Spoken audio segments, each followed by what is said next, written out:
We've all heard of the lost city of Atlantis, which, according to tradition, lies somewhere in the Bermuda Triangle. But you probably didn't know that Japan has its own legendary lost kingdom called Yamatai, or that some believe it's been found. Japan's Ryukyu Islands extend almost to Taiwan, and they've long been an attraction to divers. Most come to see hammerhead sharks. But in 1986, Deborah Dixon Smith came for another reason. She was there to get a special tour of the official site known as Yonaguni. You go in this dramatic entrance. It was like stepping back in time. Once out through the other side, a whole city seems to appear. It really just was one of those wow moments. And when you look over the edge, you can see down into this very, very deep gully. It was very dramatic. Let's take another look at the details here. There are straight lines, steps, and sharp angles. It seems to be that whatever this structure is, somebody built it there, and sea levels rose enough that it got submerged. In this artist's rendering, it looks like a small city or a compound with a pyramid. And as Deborah learned, the site may be connected to an ancient legend. There's a theory that the video is evidence of an ancient Japanese civilization known as Yamatai. It's said to have been a large, powerful nation that was wiped off the face of the world when sea waters rose and their cities were buried under ocean water. Yamatai is said to have been ruled by a secretive sorceress named Himiko. Its location has never been determined, much less the reasons for its disappearance. Here's the thing. Unlike Atlantis, the existence of Yamatai shows up in historic documents from around 300 AD. There's even a record of their queen, Himiko, sending an envoy to the Chinese emperor. The theory is that Yamatai sank due to the shifting tectonic plates in the region. But what's the real story? Let's see how our experts tell it. Geologist Bob Anderson says it's not unreasonable to think this site was once on dry land. If you go back 20,000 years ago, the shorelines moved around to different places, so you can't rule out that that was above water. But did humans build it? The strongest evidence are those angles and steps. They seem too perfect to be formed by nature, at least to our eye. But it turns out that can happen naturally. These are the sorts of things that geologic formations can break into because of earthquakes or tsunamis as they move. Those plates break in very, very geometric forms. There's no reason to believe that they had to be cut by man. But if this is all natural, wouldn't we expect to see similar structures all over the planet? This site is a geological phenomena. I don't know of another area where that large of stones have been moved in that kind of formation. But that does not make it a structure. One big issue. Barnhart says these massive steps are actually larger than anything ever sculpted, carved, or constructed in the ancient world. And even though this is the most seismically active area of the entire planet, you'd still expect to find more evidence of a prior civilization if one had been here. These large slabs, you'd expect at least in the cracks to find some sort of evidence of human occupation if it indeed was some sort of sunken place. There's nothing like that whatsoever. Archaeology calls those things geofacts. They look like artifacts, but in fact, they're naturally formed. Based on Barnhart and Anderson's expertise, we're going to conclude that this site is a natural phenomenon. That means it's not the lost kingdom of Yamatai. Its location is still a mystery. So if you're diving off the coast of Japan, keep your eyes open.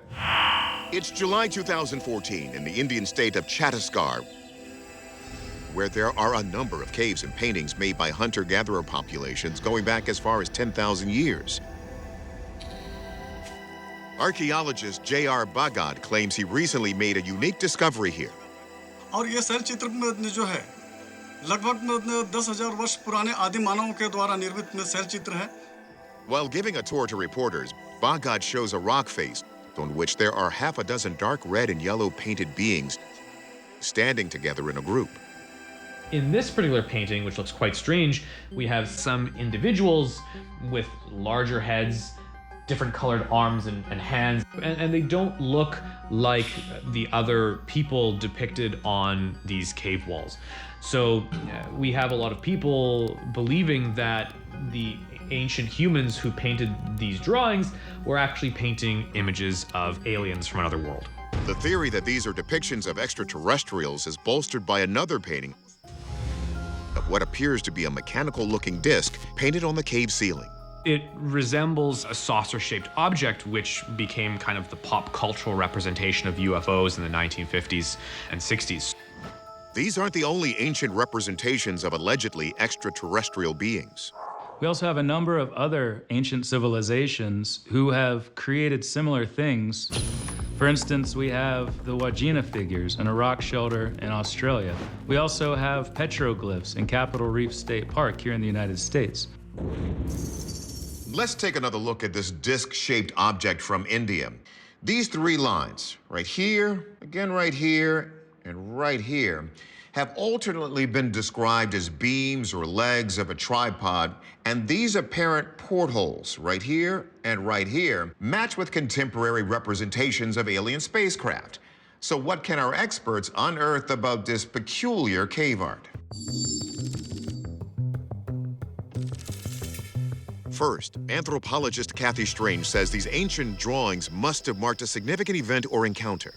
They're not just doodles. Cave walls are very valuable. So for them to paint this, it must have been something important to them as a people. They're trying to represent something that they want to pass on to the next generation. These bulbous-headed figures do indeed resemble the humanoid depictions of aliens that eventually dominated in the 20th century.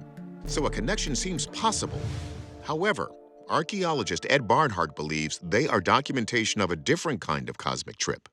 These ancient cultures relied upon people called shamans who would typically go into altered states of consciousness to receive information, and those were induced by hallucinogenic drugs or starvation or sleep deprivation. What they painted on the walls were their experiences they were having during their hallucinogenic trances. In those caves, they would feel like they're floating outside of their body, and they would show themselves elongated and the floor falling out below them.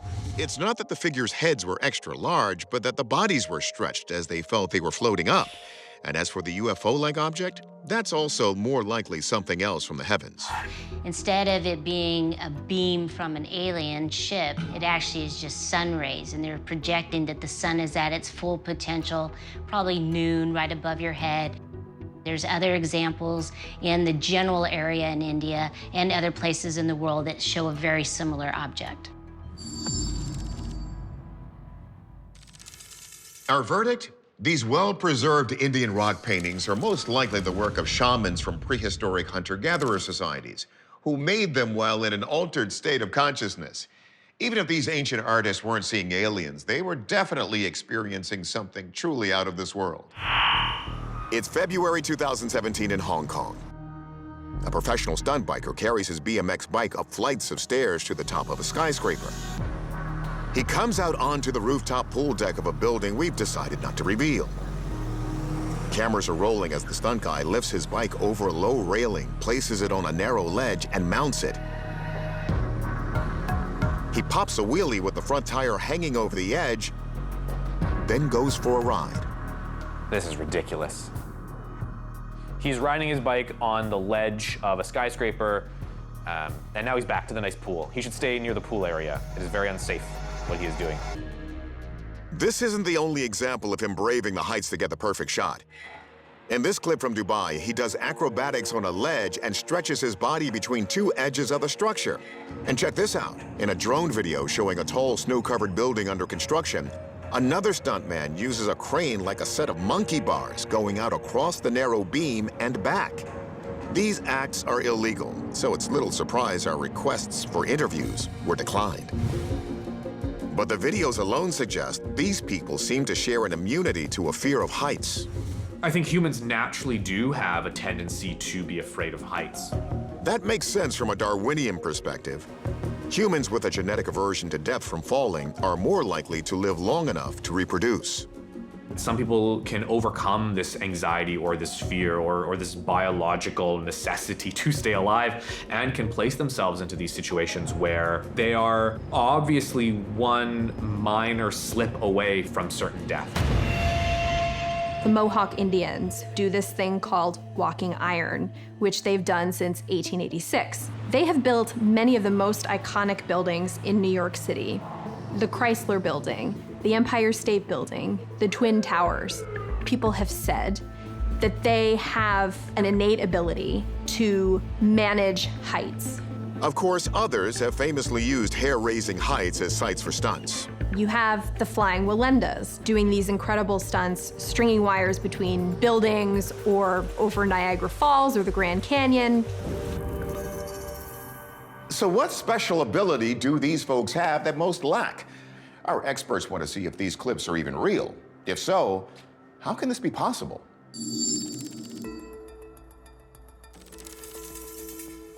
Forensic video analyst Michael Primo does a macro block analysis of the pixels in the clips from Hong Kong and Dubai. This is a still frame from the macro block that's reporting red and purple light tones. Then we move on to other areas of movement where the operator is moving his extremities, his arms. And we see this similar pixel information, this red and purple color, that the encoder is saying this is new information. Now, typically when a video is processed, these pixels will be multicolored across the screen. From this macro block analysis, I was able to determine that the encoder was a trustworthy witness.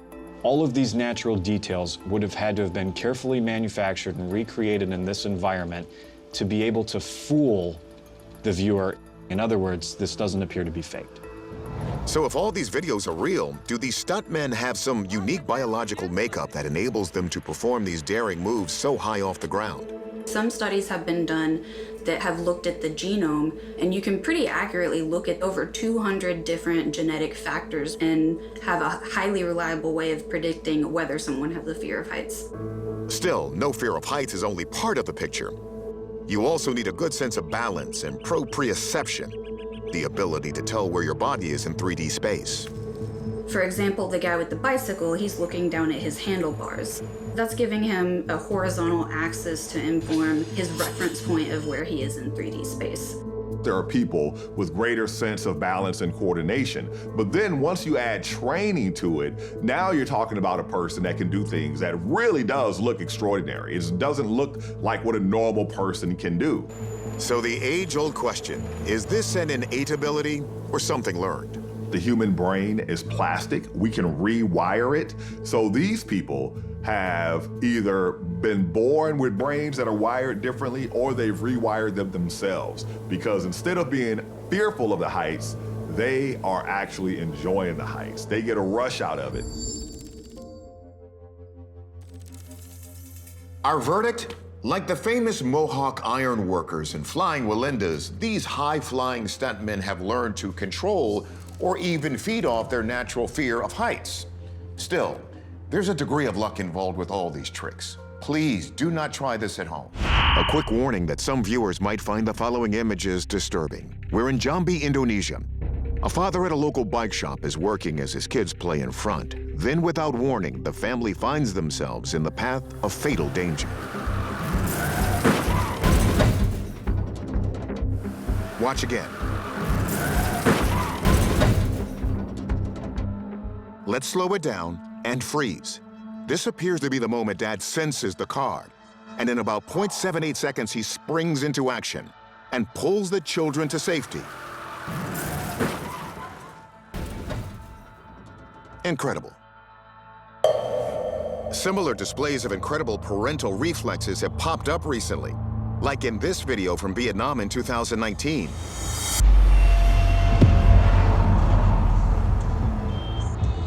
Just watch that again. The woman is knocked off the motorbike, but still has the presence of mind to grab this child just before she's crushed by the oncoming truck. It's almost too fast to measure. Author Alexis Brooks says it might not just be fast reflexes at work here, but the power of premonition.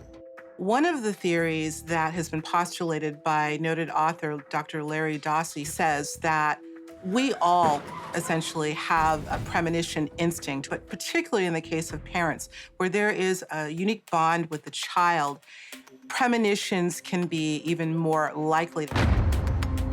But even if these parents had a premonition of danger, it's even more astonishing how quickly their bodies were able to react in a fraction of a second.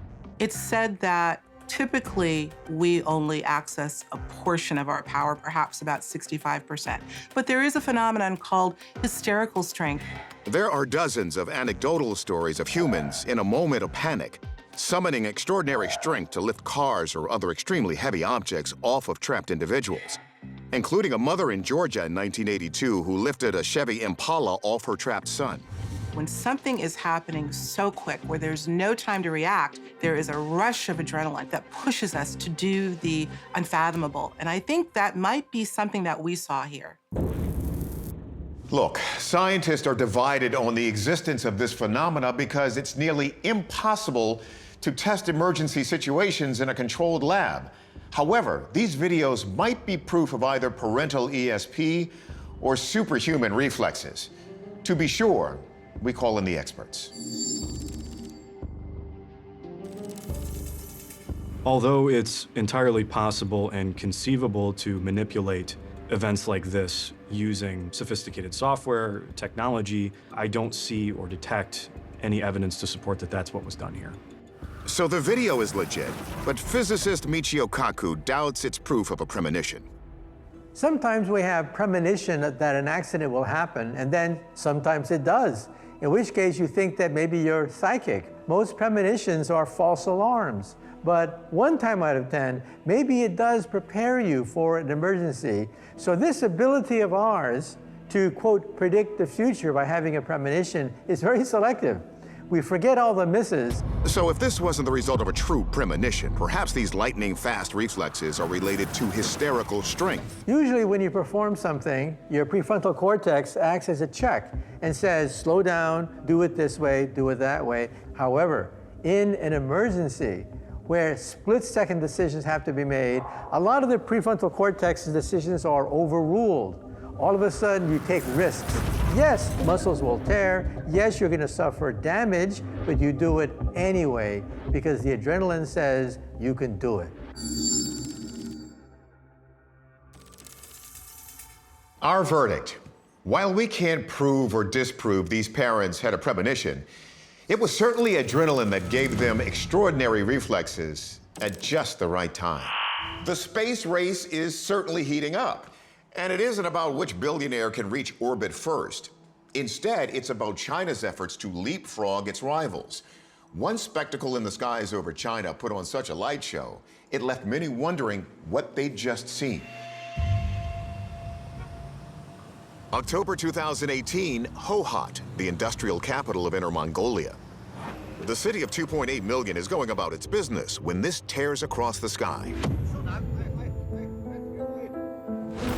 A large, bright object corkscrews overhead, leaving a breathtaking trail. Startled citizens all over the city begin filming. It looks like some sort of vapor swirling in the sky.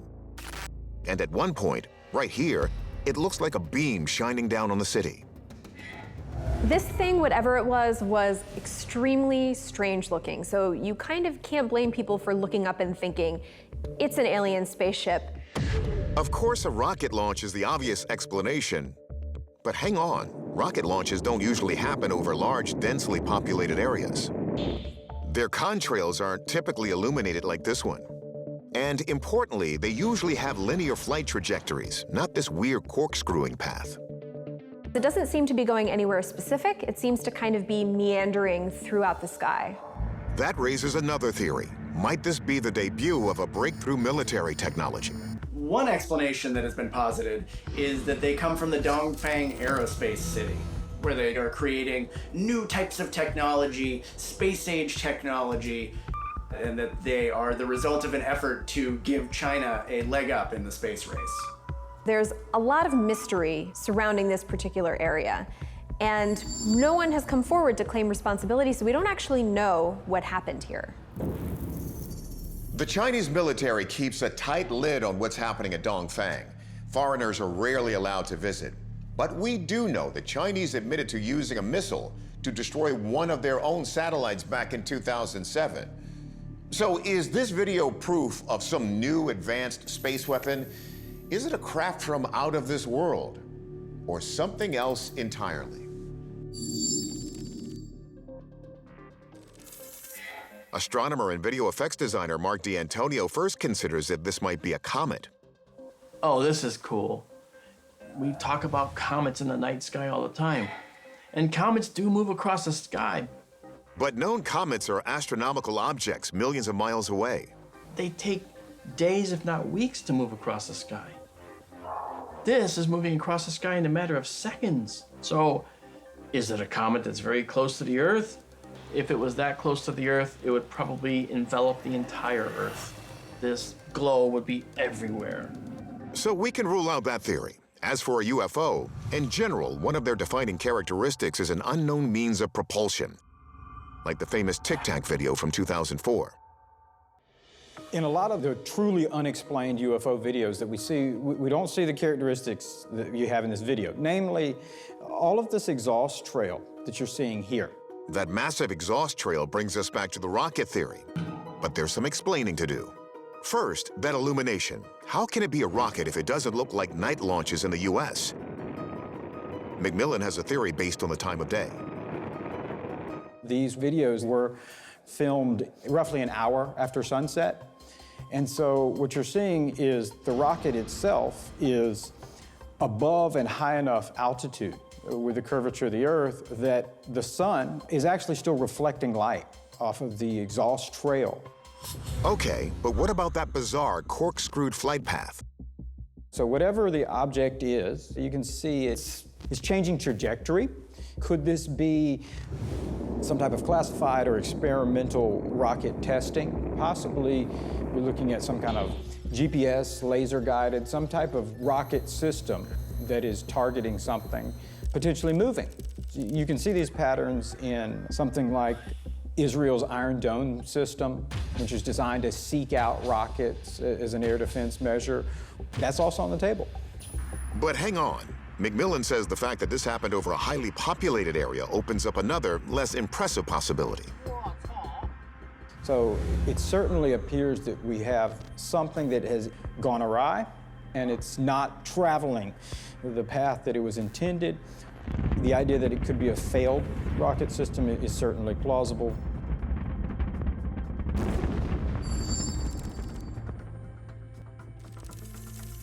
Our verdict here? This was a Chinese rocket. But what it was and whether this video captured a failed launch or a success, we can't say. If the Chinese launched at night to keep it secret, well, we can safely say that didn't work. One thing is certain. The new space race is underway, and the Chinese government is building its own space station. So we are sure to hear more about their ambitions in the coming years. It's December 2011 in Pyongyang, North Korea. Supreme Leader Kim Jong-il has just died at the age of 70, and the whole country has fallen into a period of ritual mourning. During a 3-hour funeral procession through the capital, throngs of civilians and North Korean soldiers stand in rows, dozens deep, to watch Kim's casket pass by. But after the Associated Press releases an overhead shot of the crowd, some eagle-eyed viewers notice something seems amiss. There's a man in an army uniform who seems to literally be twice as tall as everyone else. As we zoom in closer, it appears this soldier is about 8 feet tall. And what makes this soldier even more remarkable is that in North Korea, where famine is frequent, men are not known for their height.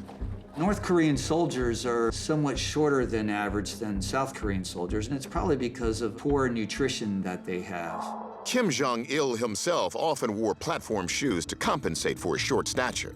The average male height is around 5 feet 4 inches, or even shorter than that.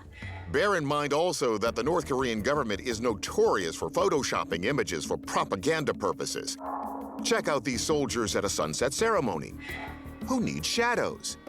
Or this image of a thriving farm. Note the cloned sheep. And look at this impressive North Korean bakery. Plenty to eat here. And the workers can even stack the loaves in identical piles. North Koreans are world-renowned for their propaganda and their hyperbole and their exaggeration. So it wouldn't be at all surprising if they tried to slip something in, like we have incredibly tall soldiers. Another theory? The photo is real, and the regime is actually engineering super soldiers in a secret lab. A lot of people speculated that maybe there was some kind of experimentation that was happening that would have created a super soldier. In 2020, a report came out that stated that China was actually using CRISPR technology to genetically modify its own soldiers, to turn them into, essentially, super soldiers. A person without regret, without pain, without compassion, without fear. CRISPR technology is like a set of molecular scissors that researchers can use to cut and alter DNA sequences. Some have speculated that maybe because North Korea is China's neighbor and their allies, North Korea is using it secretly as well. The Korean People's Army is the second largest military organization in the world. Enlistment is compulsory, and a whopping 30% of the country's population is serving in some capacity. We all know they have nukes, but could this really be the country's new secret weapon? First, let's handle the fake or real question. I think the first thing that leaps to mind is this is just an editing glitch. They've duplicated soldiers, and then when they copied one, they accidentally made it a bit too big. But let's think about this for a second. It seems off that North Korea would have to duplicate images of soldiers. Unlike loaves of bread, they've got infantrymen in abundance. And when West examines the tall man's uniform, he spots revealing details. Compare it to the others, and you see that the uniform is actually a bit different. It's got this kind of longer coat that comes down further down on his legs. And it doesn't really seem like it's a small person that's been magnified into a large person. It seems like what we actually have here is actually a very large soldier. So if this is a real person, could he truly be a super soldier? Military expert Tim McMillan says that might not make much sense, since extreme height could be a disadvantage in the field. For one, if you're going to be used in a ground combat situation, you're a much better target than your contemporaries who are shorter than you and lower to the ground. People say the ideal range of heights for a soldier is around 6'2", and there's very practical reasons for that. You can't fit into troop transports if you're 8 feet tall. So if this isn't a super soldier, who could be that naturally tall? West concludes there's one man it could possibly be. It's almost certainly the North Korean basketball player, Rim Yong-hoon. It matches him very well. His general shape, his shoulders, the shape of his head, and just the way he stands. But why is a basketball player in military garb? Well, after the U.S. State Department initially denied the 7'8" tall basketball star's request to play in the NBA, North Korea honored Ri with a position in the military. The verdict? This is most likely North Korea's tallest man, Ri Myung-hoon. As to why he's so tall when North Koreans are shorter on average, well, that remains a mystery. It's possible Ri has gigantism, which is generally caused when the pituitary gland releases excess growth hormone in childhood. It's May 2017 in Indonesia's Maluku province. Locals are heading out to work when they make a gigantic, gruesome discovery floating in the water. Cell phone video shows them examining the rotting corpse of a 50-foot dead sea creature that has somehow washed ashore. Here's a look from another angle. The formless blob is not only immense, it looks like it's coated in some sort of white, shaggy hair. What kind of animal has hair like that? It seems like it's something that shouldn't exist. And in fact, if this animal were terrestrial, it wouldn't be able to exist because of its sheer body mass. Folklore is chock full of legendary sea creatures as big as this carcass. The ancient Hebrew Leviathan, the Jormungandr of Norse mythology, and the Kraken, a kind of giant octopus, so big it was described as a floating island in Viking eyewitness accounts. Oh man, I bet that stinks there. But field researcher Cliff Barrickman says these carcasses have their own name. Globsters. Globsters are cool in every way. It's part blob, it's part glob, it's part lobster. I mean, how awesome is that? Globsters have been turning up on shores around the globe for years. This one, known as the Cherbourg carcass, was discovered in France in 1934. But what to make of this one? Globsters have also washed up on beaches in Florida, New Zealand, Bermuda, Canada, and South Africa, but they've never been spotted in the water alive. So what exactly are we looking at here? Let's turn to our analysts. Wildlife biologist Lucy Eckersley first focuses on that amorphous mass of tissue. I think these could be mistaken for lots of different sea animals, and because they look kind of squishy, you might think that they look like a giant octopus or a giant squid. A giant squid? But look. We can see some exposed bone. This video clearly shows this creature has a spine, so it can't be an invertebrate. Next question, what to make of that hair? What looks like hair across this creature is actually fibers of collagen. Marine biologist Dr. Shay Conger says that collagen, a protein that provides structure to skin, bones, and tendons, is the biggest clue. When components of the body begin to break down, the collagen begins to emerge. And because collagen doesn't break down as quickly as other tissues, these globsters can start to take on a hairy appearance that you wouldn't expect or be able to explain if you weren't familiar. So what was this before the sea decomposed it into a globster? This is actually pretty typical of what I would expect to see in regards to the carcass of a large whale. You can see some striations on the bottom of this object, and that is what we would expect to see in the mouth cavity of a large whale, such as a blue whale. And Conger should know. As you can see, she's been up close and personal with globsters herself. To witness firsthand one of these animals at close distance, to the human mind, is almost unsurmountable. You're looking at the scale of an animal that's bigger than anything that's ever lived on the planet. And so to unpracticed eyes, they seem absolutely impossible.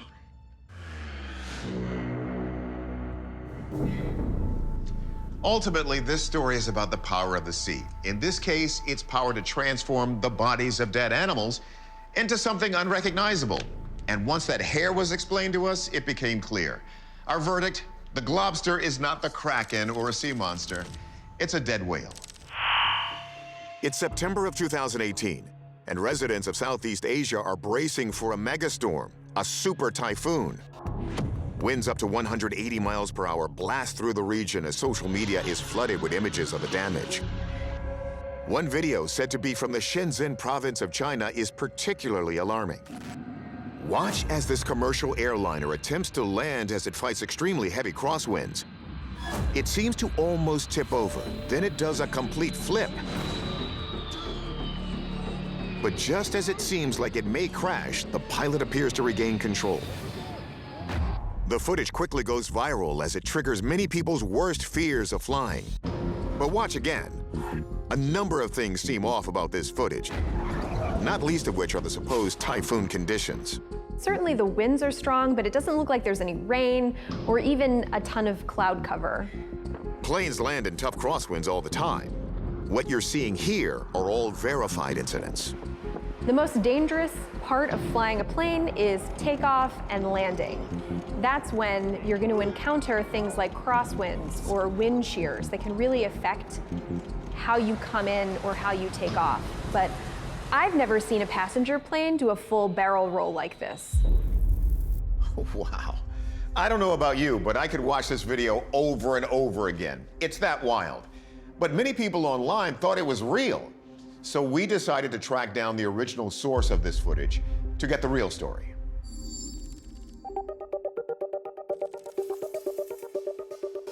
The creator of this clip is Minnie Sirbis, a filmmaker in Los Angeles. So this video was 100% CGI, a CG plane, fence, sky, everything. But here's the thing. Minnie never claimed the video was real. That was someone else. Somebody stole my footage. When the video went viral, it wasn't through my YouTube channel. It was through somebody else's Facebook post. And I only learned about it after it got millions of views. So clearly, many people were duped. But still, could an airliner flip like this in real life? Commercial planes, they're not designed to do barrel rolls and things that you might see from military jets. As the plane goes through these rolls, it appears to successfully recover off camera. That really wouldn't be consistent with what we would see in a commercial plane. You're going to lose any propulsion that you have at this point because you have a catastrophic shift in this plane that is designed not to do this. Just to be certain, we asked physicist Hakeem Oluseyi if any kind of weather system could cause a plane to flip, like in this video. A plane maintains its lift via the headwind, right? It's the relative speed of the plane going into the wind. And if there is a crosswind, then that will be perpendicular to the headwind. So it would act independently. So it could shift the plane side to side independently of the forward back motion. But now there's also a twist. There's also a rotational motion, which is also independent. So that's why the ideal wind to create something like this is a fast headwind with a tornado going around it in this way. That kind of wind would leave a trail of destruction. But look, in the video, the fence and tower are intact and undisturbed. So, our verdict? There's no question. This is a hoax. Minnie told us he still has no idea who passed off his CGI project as real or why. But you can be sure that when we see stuff like this, we'll be sure to call it out.